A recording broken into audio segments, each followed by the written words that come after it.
Good morning, Tito Perry, Sir Perry. So first, can you tell something about yourself? Basic information.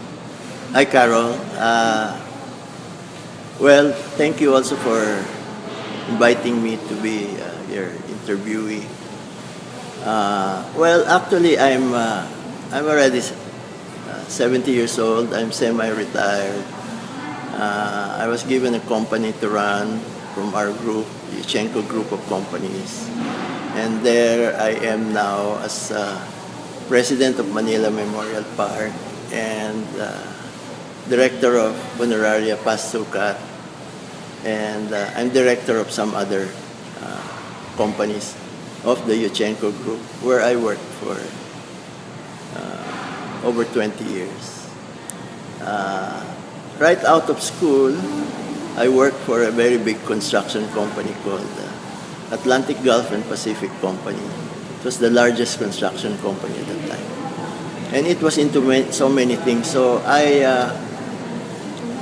through the 40 years of my working career, I've been in so many different types of businesses, from construction to merchandising, to marketing of cars, to banking, and other parts of investments, and so on. Because my background is undergraduate degree is engineering, and I took a master's in business at Wharton School, University of Pennsylvania. So I have a mixture of both engineering and investments and finance. That's what my career has been. So let's focus on your company right now, Manila Memorial Park and Funeraria Paz. Can you tell us more about your products or services? Okay. Well, Manila Memorial Park was the first cemetery with a different type of concept. Uh, so we first we were the first to bring in the concept of the park being a nice place where the family would go on weekends to visit the dead. So it would be a nice, peaceful place, pleasing to the eyes and all that.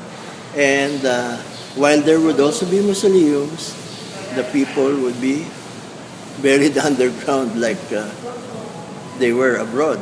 Wait, the other concept was to sell this like a piece of property ahead of time, because, you know, like they say, death and taxes are inevitable. So you buy this ahead of time, so you don't pay a very high price when the time comes, and you can invest in it. And that was part of the business model. And it took quite a while for this concept to take on, but now it's an accepted type of product that you can buy it ahead of time, that you would have a park, and everybody has since then had copied that concept. Now our other business, allied to it, is we tied up with Funeraria Paz Araneta to open a funeral parlor right in our own memorial park. You see, one of the difficult parts of opening a funeral parlor is nobody wants it in their own neighborhood backyard. You cannot get the permit. But since we already had the memorial park and we still had land inside, we could easily open a funeral parlor there. And now it's doing quite well. So that is my last hurrah in my career, going towards that direction, the death care industry. So what are the main or major or minor challenges that you encounter in running the business? Well, Manila Memorial first. Well, you have to have a long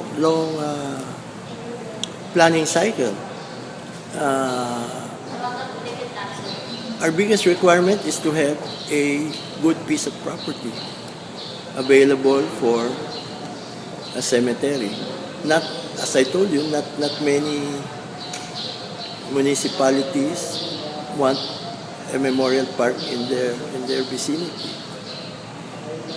But if it's far enough and you can plan ahead of time and you can buy big tracts of property at cheaper prices and wait for the civilization to go to you, then it can be a very viable business. But you need capital, foresight, and planning to do all of that. So those are the requirements to have a successful business in that kind of business. Of course, you need also lots of capital because this properties cost a lot of money. So you are like what you're called land banking. We're actually in the real estate business. Now that you're in Manila Memorial Park, what was your greatest lesson?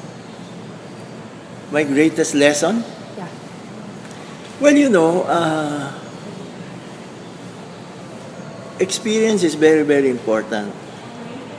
And you may know a lot of technical things, but there's nothing like experience. And that experience is basic throughout any business. How to deal with people, how to lead people, how to motivate people to work, and so on. How do you know what exactly you need to know about running something? That's for you to learn through experience, both by researching and both by actual doing it. You keep your employees happy, motivated, and so on, and you have a very healthy company, and your investors are happy. You just keep up with your customers, make sure they're satisfied, and they keep on coming back, and then you run a very good business. What could you say to those who are watching the interview who are wanting to start their own businesses? Okay, as I said, experience is so very, very important. So you have to look for a good mentor, somebody who can teach you the ropes before you jump into the fire. So the best way is to start small, learn from somebody, and build it gradually. At the bottom line of all of this is hard work. If you're an entrepreneur, you are working 24 hours a day. If there's a problem, you gotta be there because it's your business. So it is your business to know everything about the business. You cannot leave your business alone and think that the person you left behind is gonna make all the money for you. Of course not. He doesn't really care about you that much. He's caring about himself. So you better look out for your own business. If you are not looking after your business, there's something wrong. And that's the most important thing about being an entrepreneur. You gotta make tutok. You cannot leave it alone. You cannot leave your business alone. That's my advice. And by the way, develop a lot of good contacts. And your best contacts are your fellow Lasalians. Lasalians will definitely help you, without question. That's all I have to say. Thanks. Thank you. Thank you, President. Okay, have a nice day.